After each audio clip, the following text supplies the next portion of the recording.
সঠিক সময় তো আমার মনে নেই, তবে তখন অনেক রাত ছিল। হ্যাঁ, উনি কিন্তু ম্যাডামের সাথে ফ্ল্যাটের ভেতরে যাননি। জুলি ম্যাডাম নিচেই ওনার সাথে দেখা করেন। ওনাদের মধ্যে না অনেকক্ষণ কথাবার্তাও হয়।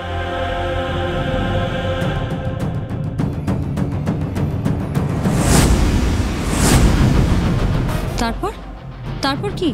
ভোর রাতের দিকে একটা বিকট শব্দে আমার ঘুম ভাঙে। তো কি হয়েছে একটু দেখার জন্য এগিয়ে গিয়ে দেখি এই রাহুল স্যার আর জুলি ম্যাডাম একটা বড় ব্যাগ নিয়ে গাড়ির দিকে যাচ্ছে। আর ব্যাগটা বেশ ভারী মনে হলো। দুজনে ব্যাগটা গাড়ির ডিগ্গিতে ফেললেন, তারপর গাড়ি নিয়ে চলে গেলেন। আর ওই বিকট আওয়াজটা কিসের ছিল, আপনি টের পেয়েছেন কিছু? আগে না ম্যাডাম, আমি ঘুমিয়ে পড়েছিলাম তো, যার জন্য বুঝতে পারিনি। ঋদ্ধিমান বাবু, উনি যা যা বলছেন সেসব শুনে তো মনে হচ্ছে আপনি একদম ঠিকই বলছেন। জুলি রাহুলকে কিছু একটা বিষয় নিয়ে ব্ল্যাকমেল করছে, যে কারণে রাহুল জুলির সব কথা শুনতে বাধ্য হচ্ছে, কোনো প্রতিবাদ করতে পারছে না। কিন্তু সেটা কিভাবে জানবো বলুন তো? সত্যিটা জানার আমাদের কাছে একটাই উপায় আছে করি, সেটা হলো রাহুলের মুখ থেকে শোনা কি হয়েছিল। এবারের বর্ষবরণটা দারুণ জমে গেছে বলো। আমাদের এক্সিবিশনে জেতা, ঋদ্ধির অ্যাওয়ার্ড পাওয়া, সব কিছু। সব থেকে বড় সুসংবাদটা তো আমাদের দিয়েছে খড়িদিদি। বাড়িতে নতুন অতিথি আসছে। এই খবরটা জানার পর থেকে সমস্ত আনন্দ উচ্ছ্বাস যেন একেবারে দ্বিগুণ হয়ে গেছে। সংসারটা এবার আমাদের সত্যি ভরা, কি বলো? হ্যাঁ কুমু, যেন কুমু, আমি না আমার মা জগদ্ধাত্রীর কাছে সত্যি কৃতজ্ঞ যে তিনি আমাদের নতুন প্রজন্মটাকে যোগ্য, সৎ, সাহসী, কাজের প্রতি নিবেদিত প্রাণ করে গড়ে তুলেছে। না, বৌমাদের কথা তো বলতেই হবে। খড়ি বলো, দুতি বলো, মণি বলো, তারা প্রতি পদে যোগ্য সহধর্মিণীর মতো স্বামীদের পাশাপাশি থেকেছে। একদম সত্যি তাই। দেখো, ঋদ্ধি বা কুণালকে নিয়ে তো আমাদের কিছু বলার নেই।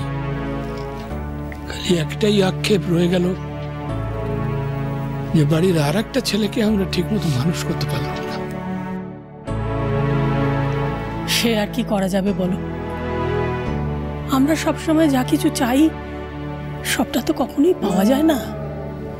কিছু ত্রুটি হয়তো থেকে যায়। রাহুলকে মানুষ করাতেও হয়তো আমাদের কিছু ত্রুটি থেকে গেছে, তাই ওকে ঠিক মতো মানুষ করতে পারিনি।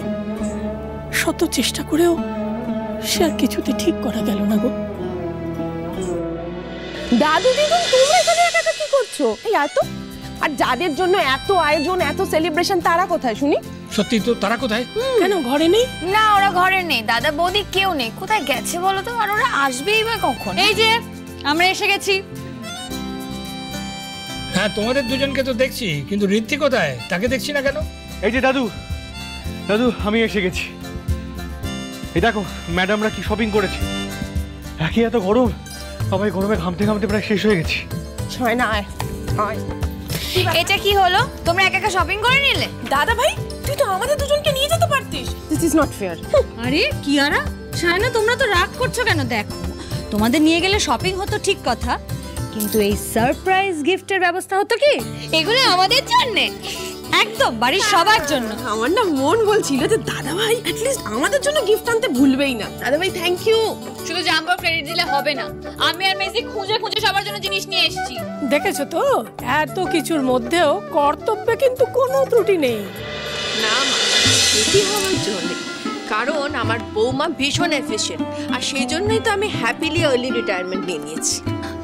মা বলছে কি, আজকে আসলে পয়লা বৈশাখ তো, তাই ভাবলাম বাড়ির সবার জন্য একটু গিফট নিয়ে আসি। ভালো করেছে। বাড়িতে ঢোকার মুখে আমার মেয়েদের প্রশংসা শুনতে পেলাম। আপনি ওখানে কেন দাঁড়িয়ে? ভেতরে আসুন। হ্যাঁ, নিশ্চয়ই নিশ্চয়ই। কেমন আছিস মা? আর আবার একা চলে এলেন? দিদি আজও এলেন না তো? হরির মা আবার খবরটা শুনে না, ওর মা মানে চন্দ্রা যা আনন্দ পেয়েছে, আনন্দে তো একবারে উঠোপুটি খাচ্ছে। তারপর কি জানো, মা পুজো দিতে চলে গেছে। বাবা তুমি বসো, তোমার জন্য চা জল খাবার নিয়ে আসি। হ্যাঁ মা, বলছি আমাদের ক্লায়েন্টদের মিষ্টির প্যাকেট আর গিফট পাঠানোর ব্যবস্থা আমি করে দিয়েছি। এত কাজের মধ্যে না আমি তোমাদের বলতে ভুলে গেছিলাম। ঠিক আছে। থ্যাংক ইউ খড়ি দিদি। তুমি দক্ষ হাতে সবটা সামলাচ্ছ বলেই তো আমাদের ব্যবসা, আমাদের এই সংসার এত সুন্দরভাবে চলছে। আজকের এই সাফল্য, এত আনন্দ সব কিন্তু তোমার জন্য করে দিদি। ঠিক কথা, তুমি হচ্ছ আমাদের বাড়ির লক্ষ্মী, আমাদের জন্য সৌভাগ্য এনেছো। একদম ঠিক, বাড়ির লক্ষ্মী তো একজনই, আমি আর বনি তো আমরা লক্ষ্মী নই, আমরা পচা, আমরা খারাপ, খুব খারাপ। কে বলেছে? তোমরা সকলে এই বাড়ির 3 লক্ষ্মী, আমার সোনা মায়েরা।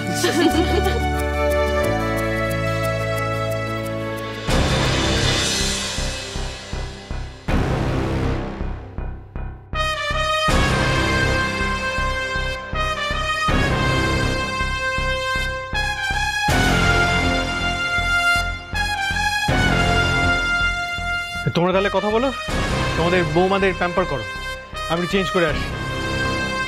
দাদু, এটা তোমার। Thank you. ঠাম্মি, এটা তোমার। শাড়িটা আমি নিজেই পছন্দ করেছি, তুমি দেখো তোমার পছন্দ হয় কি। নিশ্চয়ই হবে। তোমার আর মায়েরটা জামাই হাতে। এটাই ভালো সুযোগ রাহুল, এখন এখানে সবাই আছে, এক্ষুনি কাগজটাকে দিয়ে দাও। যাও। এবার আমার গিফটটা দাও না, আমি আর ওয়েট করতে পারছি না। ওয়েট করতে পারছি না। হ্যাঁ দিচ্ছি, এই যে এটা মায়ের। আরে আগে ছোটদের দাও, দেখছো না কিরকম করছে কিয়ারা। Thank you. এবার আমারটা দাও প্লিজ। আমার গিফটটা এইটা তোমার নয়, কুনালের। কুনাল, এ নাও। Thank you. খুবই একটা ইম্পর্টেন্ট কথা বলার ছিল।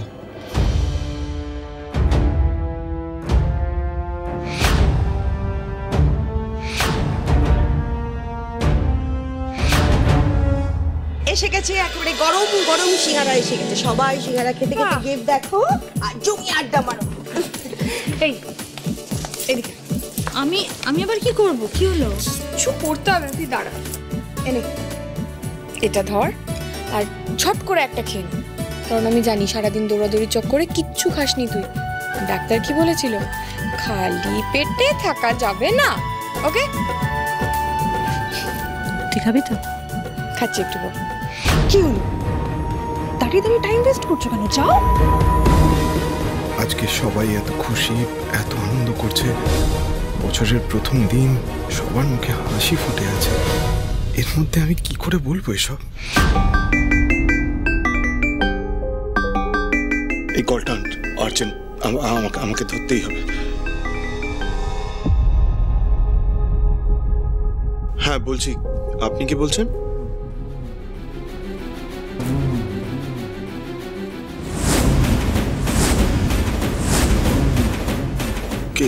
কে বলছেন আপনি? কি কি কি কি দেখেছেন আপনি?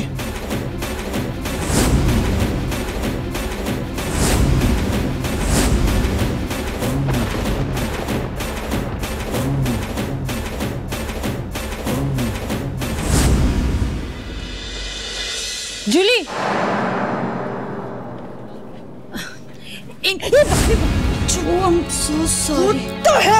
কি করলে তুমি ঘুরি? শাড়িটাকে নষ্ট করে দিলে তো? I am really very sorry Julie, আসলে আমার হাতটা না হঠাৎ কেঁপে গেল। তুমি একটা কাজ করো না, একটু শাড়ি এই যে জায়গাটাতে লেগেছে একটু ওয়াশ করে নাও, কেচাপের দাগ তো সহজে যাবে না। নিজেই দাগ দিলে আবার নিজেই আমাকে জ্ঞান দিচ্ছ।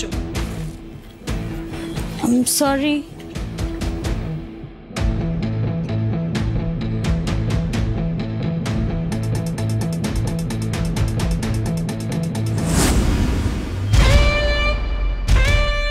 একটাই এনজিও নাম্বারে এতবার কল,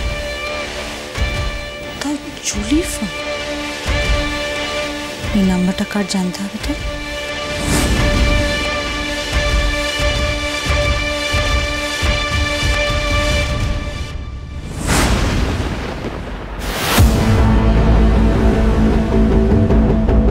একটু আগে আপনি ফোন করেছিলেন, কি জানেন আপনি?